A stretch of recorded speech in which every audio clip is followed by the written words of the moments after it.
I'm good. Sorry, I fucked up on the time zone thing. No worries. I talked to so many people from so many different time zones, and then I put it in my calendar, and then the next thing you know, I've forgotten completely. So my bad. I get it. When you're in this world, everything gets so busy. It does. You're swimming most of the time. I can hear you now. Yeah, dude, we got so much going on here. How you doing today, man? I know Doing you and your great. wife How are have you a guys? lot going on. I'm good. Sorry, I fucked up on the time. We definitely do. Yeah. No You're worries. running for county commissioner or something. She's running for what, like Grand Poobah door? What's going on out there? What are you guys doing? So I'm running for Door County Board. We have like a board of supervisors that I guess oversees activities within the county, the different districts and townships. I'm going to be running for that position. She's going to be running for the town we live in, Sturgeon Bay, the city council of the town here, the city actually. Oh, right on. Right on. So, yeah. Hey, actually, I don't know if you and Tyler have really had a chance to talk before, but Tyler, this is Tony, Tyler. Yeah, nice to meet you, Tyler. Tony's the guy with the best beard in the network. Oh man, I don't know. Soon Roger might compete for that. He was saying he had beard envy, so I have a feeling that's next. So. Yeah. Well, and I've got to do like I grow this. I feel like this is my little look. It's just stylish, but you actually make the beard a lifestyle. It's true. It's true, different. Actually. Yeah. As soon as I started losing it up here, I was like, okay, it's time to go down here. Yeah. It either all goes to the back or to the chin. There's really nowhere else it goes. So exactly. Yeah, and actually, I have a very heavy Nordic ancestry, as you might be able to tell. And so I've decided now I'm just going to grow it out and like braid it and just look like a straight up Viking all the time. That's the way to do it. I like that look. I think it's a good look, and especially if you get a kilt of some kind. Oh my gosh, you can really pull that look off. Much of a surprise. I don't know. That might be going a little too far. Maybe make it part of the campaign. Who knows? Yeah, right. Probably attract some attention. Yeah. Was so Democrats. Now you and I got connected, obviously, because we're part of the Free Speech Media Network together, and then you were I was seeing what you were doing, and I was like, yeah, he's got a cool podcast. He talks to a lot of cool people. And then I went, oh shit, he's actually doing a lot of cool stuff himself. So, you've got the podcast. Why don't you just talk about what you do on the show? What is the whole point of your show? What is it? Where can people find it? All that jazz. Absolutely. Well, it's called Life and Liberty. We can accept all of that. It's a podcast where my wife and I actually sit down and when we don't have guests, we sit down and discuss world events and current issues and stuff like that.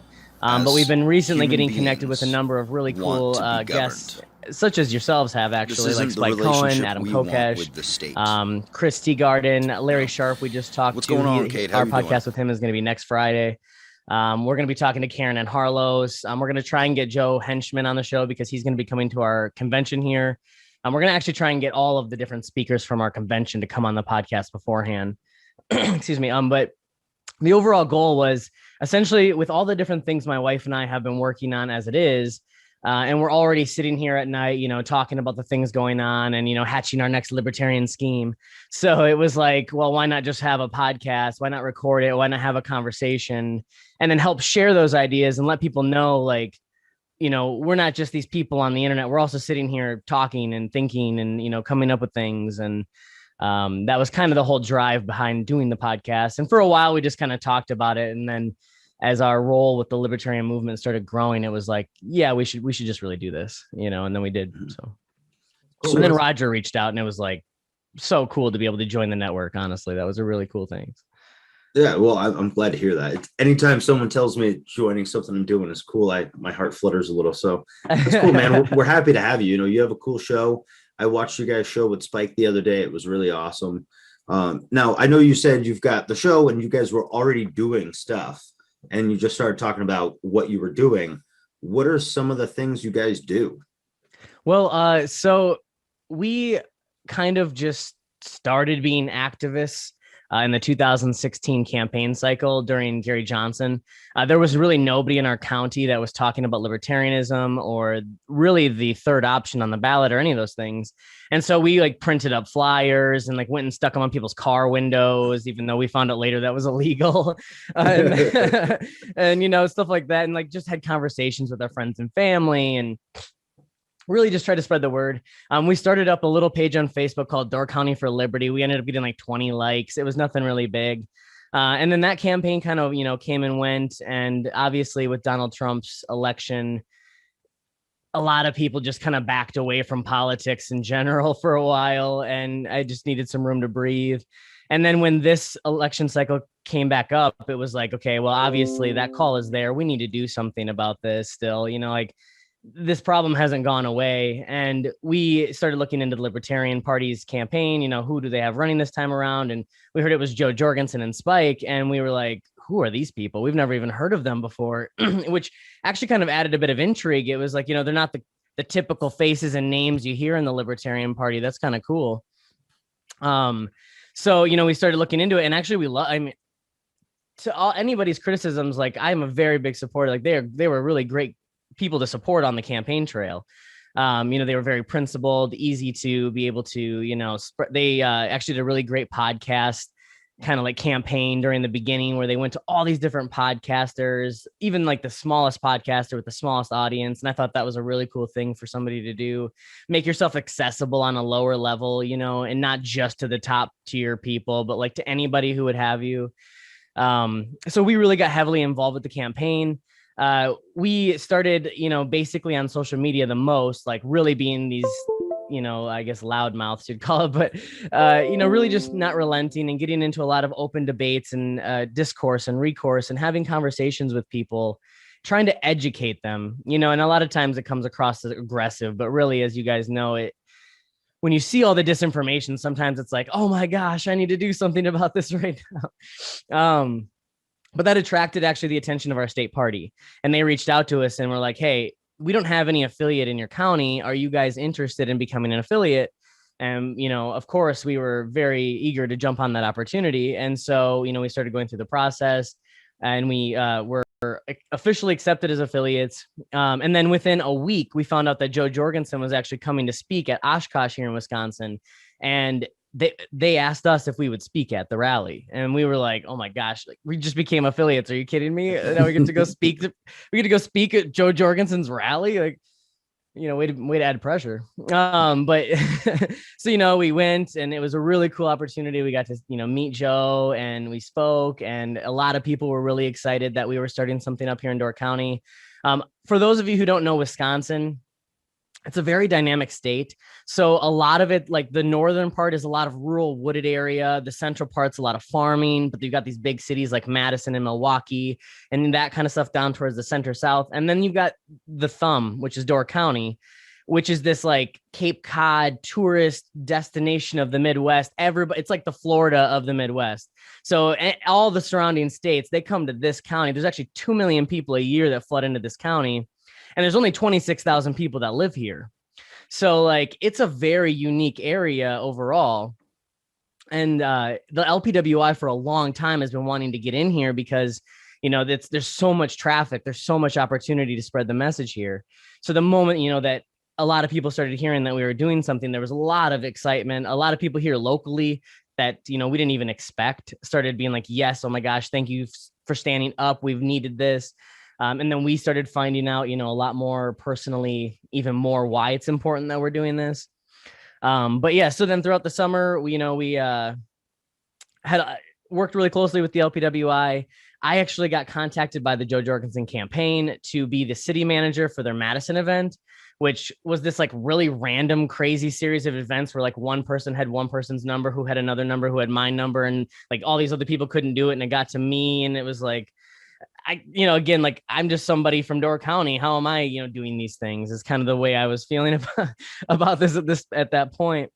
And being a city manager, for those who haven't done it, is incredibly it's a very daunting task. You're running everything from like down to the very bottom of like volunteers to sponsorships to the media outreach to the permits to like contact. Like you have to contact everybody. You have to keep everybody together.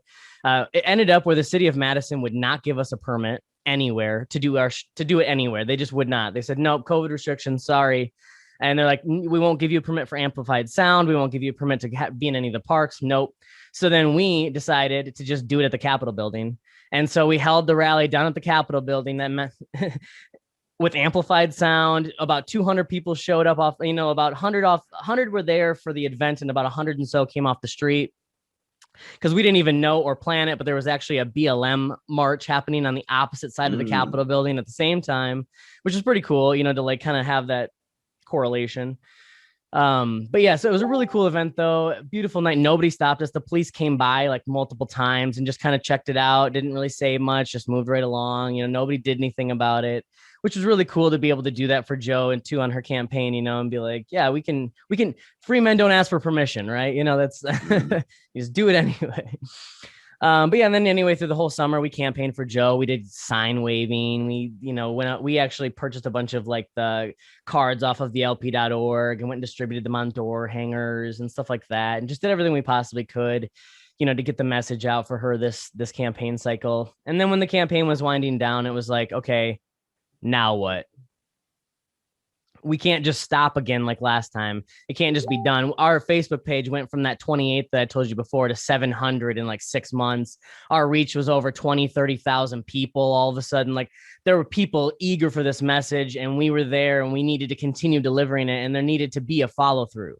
As being fresh in the libertarian movement, one of the things that's very easy to see is the burnout that happens to a lot of the activists, and as well as the people who kind of just cut themselves off after the campaign. They're like, oh, well, the election's over. Now I'm done until the next election.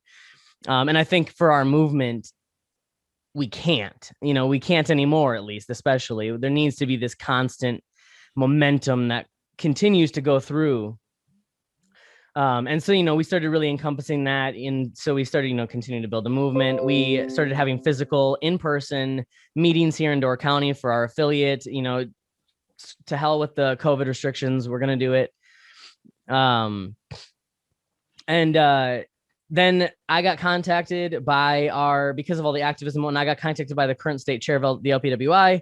He said that he, is moving on to other things, wanting to step down, and, said that he couldn't think of anybody else better to step up to that role. And so he asked if I'd be interested. And of course, with all these things, why wouldn't I take up this opportunity? It feels like it's, the right moment, the right time. And, I feel like I have the right message for the job. So that's kind of where we're at now is, focusing on the state and continuing our local efforts. We're also helping a congressman get elected here in Wisconsin for the LP, hopefully in 2022, Jacob Vandenplas. If you haven't checked him out, you definitely should. You can go to jakeliberty2022.com. That's his website that I actually designed for him. Because he has a really great opportunity here in District 8. There's not a strong Democrat by any means. We're a very conservative area, and there's no strong Democrat, and the current Republican is getting crucified because of their role with Trump. And so there's like this very, very golden moment, and he actually has beautiful name recognition. He's super involved in our community. Like lots of great dominoes are kind of falling with him that I'm very eager about, actually, and hopefully it seems like he won't be the only one across the country actually for 2022 that could maybe be coming into to Congress. So that'd be really exciting. But super cool, Tony. Yeah, I love it. I love the enthusiasm.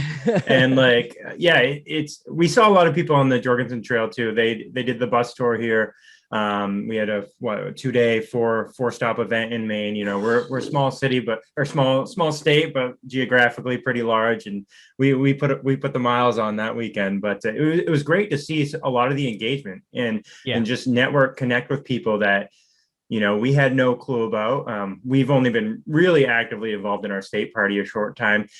So how are you guys dealing with that challenge? Like you said, there's a lot of burnout. It's hard getting volunteers and keeping people connected. How are you dealing with that challenge, both now and moving forward, Tony? Well, right now, it seems like, unfortunately, at least in our state, there's a bit of that happening. So right now, I don't know that it's being dealt with entirely. And that's not to throw shade at any of the leadership. I think that they themselves are in their own positions doing their own best. What I've at least been trying to pick up on from cues of people like Spike and Adam and stuff like that we've been talking to is that it really comes down to helping the activists and the volunteers actually feel engaged in what they're doing and responsible themselves. So like they actually hold a piece of the puzzle. It's not like they're just some little pawn you're pushing around and, like people want to feel like they're also a part of this too. And so, and a lot of times too, people have their own way of engaging, and you can't force them to volunteer a specific way. You can't force them to be an activist in a specific way. So really it's opening up that conversation and having that open table of discussion to say, you know, what's your best area of interest? What are you most passionate about? And how can we use you there? You know, are you a musician? Do you like music? Are you part of the music scene? We need to engage the subcultures. Subcultures are extremely important to getting votes, actually. I think Vermin Supreme, for all of his, you know, goofiness, he's spot on with this. Truly, he understands this. You engage the subcultures, you can get millions of people to support you because you just understand them. You accept them and understand them. You know, you get the gamers, you get the nerds, you get the whatever, all these different fringe cultures. But I think with activists like myself, for instance, I don't really operate in the LPWI. I don't go to them and ask them for permission. I don't go and say, hey, chairman, can I make an infographic that says come to our convention April 12th? I just make it. I just do it because I'm very passionate about computer graphics and, you know, stuff like that. So as an activist, we need to help give them the resources, tools, and just we need to get our chains off of them in a sense. We need to allow them to just do what they do best, and then give them the resources to feel like we're also supporting them doing it, you know? And that's, as chair, that's one of the things I want to do is help those activists truly feel like they have a voice at the table too, you know, because that's where I'm coming from, is a point of activism, you know, and I understand that's one of the most crucial points of our entire party is the activists and volunteers. Mm-hmm. Well, yeah. Oh, sorry to cut you off, Tony, but I'll say as vice chair, when somebody says, hey, I've made this graphic for the event, and then they put it in the chat, that is awesome. Because then I don't have to go, hey, who's making this? Who's got the skill? It's just, hey, it's done. Here you go. Or, hey, we've gone ahead and organized an event next month, a food drive, you know, here's the date, come to it. Exactly. That's an amazing feeling because you have so many other things that you're trying to do, things you're trying to coordinate. I don't think a lot of people really understand that the Libertarian Party is really a place where when you see something you want done, you just do it. And then that makes the ball roll. We're not as strict and formal as some of these other parties where they're like, no, it has to be approved by 50 people before you can make a tweet, you know? So yeah, I think that's good, man. Keep those activists engaged. Because if we don't have them engaged, then we're not gaining anywhere. We're not making new members. We're not getting initiatives done. We're not passing laws. We're not getting people elected. So how did you go from being, you've already told the story of how you went from being keeping people connected. How are you dealing with that challenge, both now and moving forward, Tony? Well, right now, it seems like, unfortunately, at least in our state, there's a bit of that happening. So right now, I don't know that it's being dealt with entirely. And that's not to throw shade at any of the leadership. I think that they themselves are in their own positions doing their own best. What I've at least been trying to pick up on from cues of people like Spike and Adam and stuff like that we've been talking to is that it really comes down to helping the activists and the volunteers actually feel engaged in what they're doing and responsible themselves. So like they actually hold a piece of the puzzle. You know, it's not like they're just some little pawn you're pushing around, and, you know, like people want to feel like they're also a part of this too. And so, and a lot of times too, people have their own way of engaging, and you can't force them to volunteer a specific way. You can't force them to be an activist in a specific way. So really it's opening up that conversation and having that open table of discussion to say, you know, what's your best area of interest? What are you most passionate about? And how can we use you there? You know, are you a musician? Do you like music? Are you part of the music scene? We need to engage the subcultures. Subcultures are extremely important to getting votes, actually. I think Vermin Supreme, for all of his, you know, goofiness, he's spot on with this. Truly, he understands this. You engage the subcultures, you can get millions of people to support you because you just understand them. You accept them and understand them. You know, you get the gamers, you get the nerds, you get the whatever, all these different fringe cultures. But I think with activists like myself, for instance, I don't really operate in the LPWI. I don't go to them and ask them for permission. I don't go and say, hey, chairman, can I make an infographic that says come to our convention April 12th? I just make it. I just do it because I'm very passionate about computer graphics and, you know, stuff like that. So as an activist, we need to help give them the resources, tools, and just we need to get our chains off of them in a sense. We need to allow them to just do what they do best, and then give them the resources to feel like we're also supporting them doing it, you know. And that's, as chair, that's one of the things I want to do, is help those activists truly feel like they have a voice at the table too, you know, because that's where I'm coming from, is a point of activism, you know. And I understand that's one of the most crucial points of our entire party is the activists and volunteers. Well, yeah. Oh, sorry to cut you off, Tony, but I'll say, as vice chair, when somebody says, hey, I've made this graphic for the event, and then they put it in the chat, that is awesome.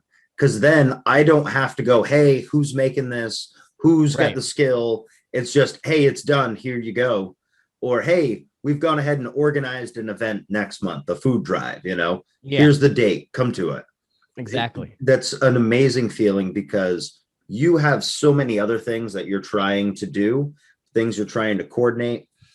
I don't think a lot of people really understand that the Libertarian Party is really a place where when you see something you want done, you just do it. And then that makes the ball roll. We're not as strict and formal as some of these other parties where they're like, no, it has to be approved by 50 people before you can make a tweet, you know? So yeah, I think that's good, man. Keep those activists engaged.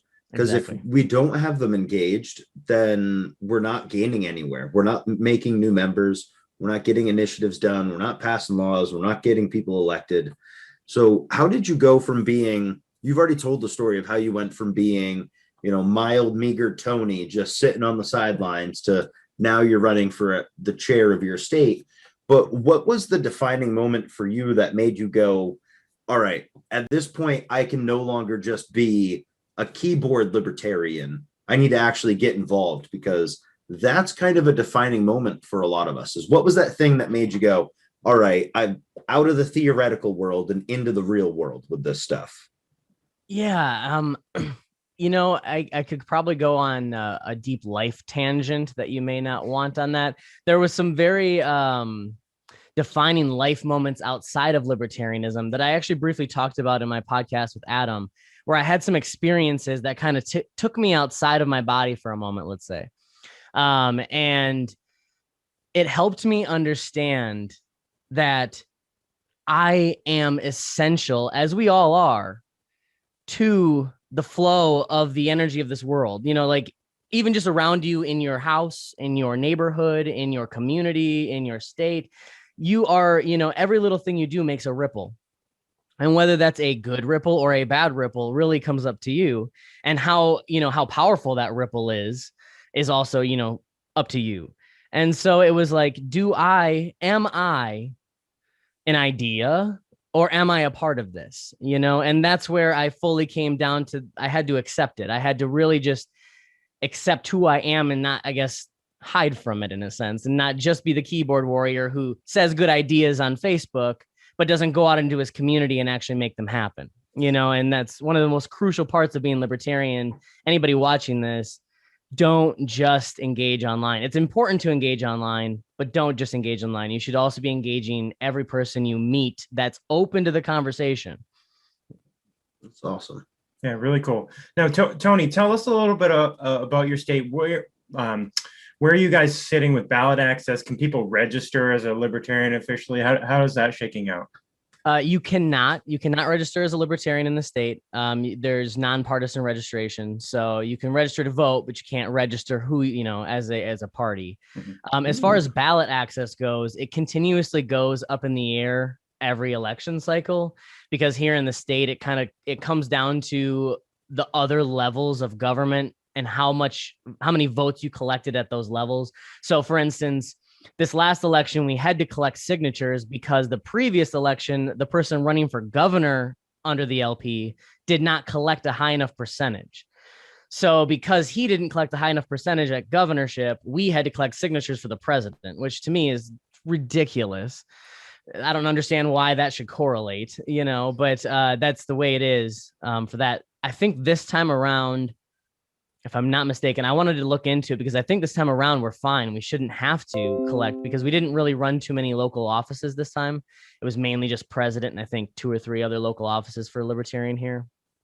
But that's something that, you know, as the LPWI, we should be fighting. And I actually say this all the time. Every single election cycle, Wisconsin is one of the most important states in the conversation. We are a swing state. It comes down to us and like 4 or 5 other states every single election cycle. And we get tons of news media coverage and tons of conversation about us. Why isn't the LPWI at the forefront of every single one of those discussions? We should be out there making just as much noise, making sure everybody knows that we're being kept out of those conversations. We're being kept off those ballots. If we're already in the discussion, why aren't we there too?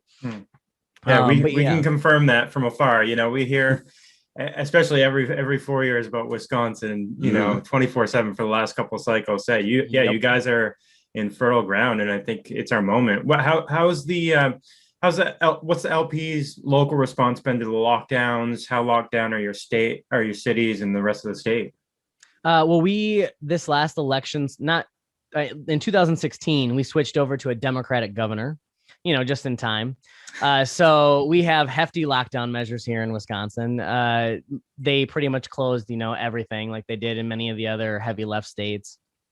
They ordered mask mandates and all that stuff too. I don't wear a mask. I did for a while because I was like, I'm a non-confrontational person, so I didn't want to, offend people. But then it just got to a point where I was like, oh my God, my wife wasn't wearing one. I'm like, why am I wearing one? I'm in the store with her, anyway. But yeah, so like it's been really restrictive and everything. The LPWI has been much like the National Party, very open about our stance. Like mandates are bad, but not very aggressively against them. Whereas I think that's where I think the LNC gets a little bit of criticism too, is that they've stated that mandates are bad and all these, but they at the same time kind of skirt the line of like, but and that's kind of the same way. I actually recently, you guys might have seen the cookie situation that played out on my Facebook page. Maybe you did, Harrison, but yeah, I saw it.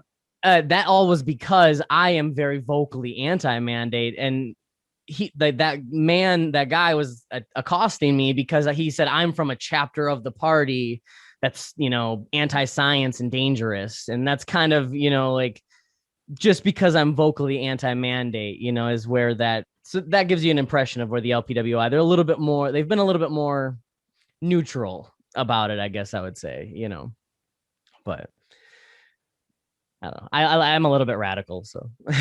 Yeah, Tyler and I have a similar issue where we're both very radical, and then sometimes it's not said exactly the way we want it said in our radicalism, and it's like, nope, just you might as well not even say it. That's not what I would say. Throw it away. Don't even bother. Sugarcoating it. Right. So yeah. I get that frustration. Have you guys done anything to try and kind of ease the lockdowns, end them, taken any kind of legislative acts, done any of that stuff? No, not really. There's been some local Republicans that have done it in their own towns and cities and stuff that have been elected Republicans. But there hasn't been really any activism outside of, I guess, like our affiliate having in-person meetings and not wearing masks and like just doing those things. Other than that, there hasn't really been a lot.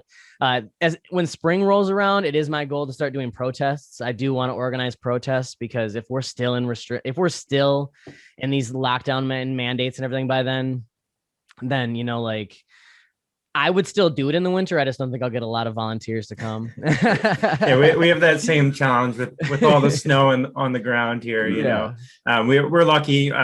We have here in Maine a citizens initiative capacity. So we've got a citizens initiative going to basically nerf the governor's powers in similar situations. So that's kind of our big focus here. But you're right. It's been so tough because we're meeting locally. Our counties are meeting. We're trying to get more affiliates going in our state.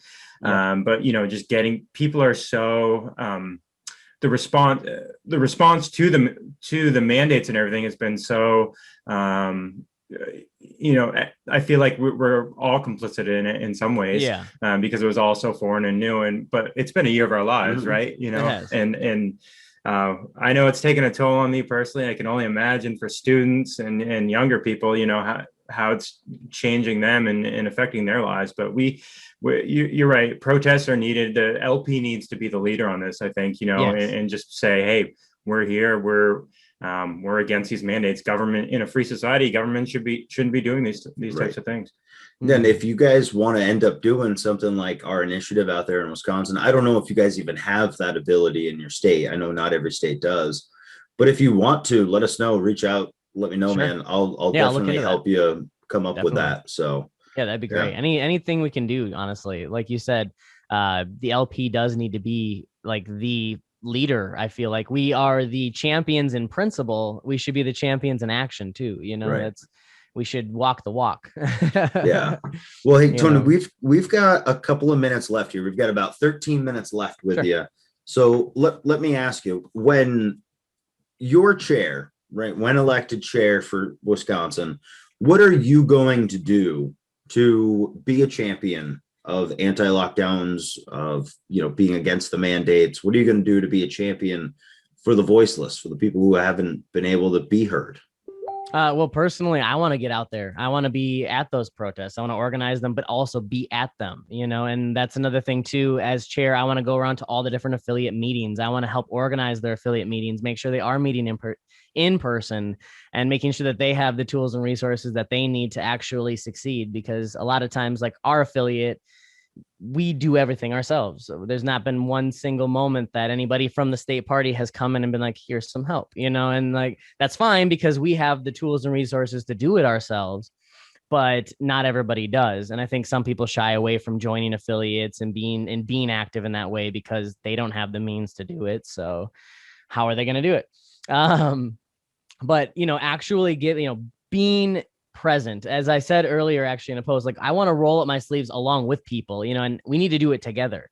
One of the things that I think the Libertarian Party fails the most on is that we haven't found a cohesive bond that actually brings us together in one movement. We've got a lot of separate movements that make up for one giant movement, but it's not one cohesive movement yet. And that's why we haven't fully moved our, goalposts forward. We haven't actually gotten to where we need to get yet. And it starts at a local level first, just like we expect out of the government. We can't centralize the Libertarian Party. We need to start at the local affiliates. We need to get people engaged directly. We need to help them have a voice so that they give us a voice too, and that's one of the most important things. I can't even tell you, in the 6 months that we've been an active affiliate, we're one of the smallest by far as the amount of people, because we haven't, Door County's 26,000 people, the whole county. We got a small little pool to pick from. But we are the loudest and we are the most present and we are the most known. And, that's just because that's my full belief is like, you have to be out there on the rooftops yelling. I want to be at the Capitol building in Madison with a, loudspeaker screaming about how the mandates are garbage. And we need to just go out and live, open the restaurants, get back into the movie theaters. Like we just go back and live, and then, like you said, start initiatives, start passing laws, help promote people who want to start writing laws and passing laws and getting legislation, help local campaigns. That's people like me, people who want to jump on board, go to school boards, and even because school boards are extremely important and people don't understand how much power school boards even have. It's every single level, I think, is really what it comes down to. You need to start at the bottom and start working your way up at every single level. Yeah. No, Tony, when is your convention? How can people find information about that if they're from Wisconsin or nearby? Absolutely. It's April 24th, Saturday, April 24th in Eau Claire, Wisconsin at the Lismore Hotel. You can find the information at the lpwi.org. Tickets range in price depending on your level of engagement. If you just want to come for the business or you want to be there all day, we've got some fantastic speakers. There's going to be Joe Bishop Henchman, who is the chair of the Libertarian Party, Karen Ann Harlow, who's the secretary, Adam Kokesh, who, for those of you who don't know, is an incredible activist, has been for a long time in the Libertarian Party. And then right now, there's still some talks about possibly Spike coming as well. That's not official yet, but there is still some talks. I want to wet people's whistle on that one because a lot of people were disappointed when they found out he wasn't going to be coming after he was. So I guess Tony hasn't got the updated list yet. You didn't know I'll be there? You're going to be there as well. I'll be a speaker, dude. You are awesome. Yeah. I didn't know that. I did not know that. That's awesome. Neither does anyone else. Really? That's awesome. Well, hey, it's gonna be I'm great making this up as I go, so we'll see how it plays out, man. I'm just gonna show up and start speaking. That's okay. he does that a lot of places. Harrison will show up and start speaking, so don't open the door for it. I'll just act like I'm supposed to be there. Yeah, hey, that's fine. Wait till after I'm sworn in. There you go. So let's because we've got a couple of minutes here, and the last thing we always talk about, because this is the Liberty Happy Hour after all, we always talk about our beers. Our booze. What are you drinking? That looks like a Steel Reserve. It is a Steel Reserve. It is a Steel Reserve. I got good eyes. Throwing it back old school. Yeah, dude. So what is your favorite cheap drunk beer? Oh God, favorite. Blue Moon. Old school Blue Moon though, before they were purchased. Okay. With a nice orange. Yeah. And it's nostalgic for me because that's the beer that my wife brought out our first date night to hang out with me. Aww. That's so cute. What's the craft beer scene like in Wisconsin? Amazing, actually. Lots of microbreweries everywhere. And actually here in Door County, especially, there's a lot of Starboard Brewery. Oh God, what's the one up in Bailey's? I can't remember right now. But yeah, there's a lot of really great microbreweries around here that fantastic, honestly. Yeah. We're in the golden age, I feel like, of microbrews for sure. We were at an event earlier today, and the bar we were at has like 40 beers on tap, and they have about 100 different beers you can select. They've got, did you notice those TVs on the wall? Yeah, those had about 70 beers a piece on them. There's so many different beers to pick from, and most of them are right here in New England. Yeah. But, yeah, that's beautiful. Yeah, Tony. Well, if you can convince the LPWI to bring me out to talk, because I've got a resume. I worked at Burger King for a couple of days when I was a teenager. Hey, that goes a long way. I know how to mop floors. So if they would, if they'd want to bring me out, I'd be happy to go out for a microbrew with you. That'd be awesome. So Tony, where can everybody find you? When's your show? I know you're on FSM, but when can they find you? When can they check you out? Where's all your Facebook stuff and all that? And of course, all the links will be down in the description for you guys. So make sure you click those and go check out Tony and his show. Perfect. Thank you. Well, our podcast is Friday nights at 9 p.m. Central Standard Time on FSM. You can also find us. I repost everything on Sundays on our website and on our Facebook page for those of you who miss out on Friday nights. Our website is doorco4liberty.org.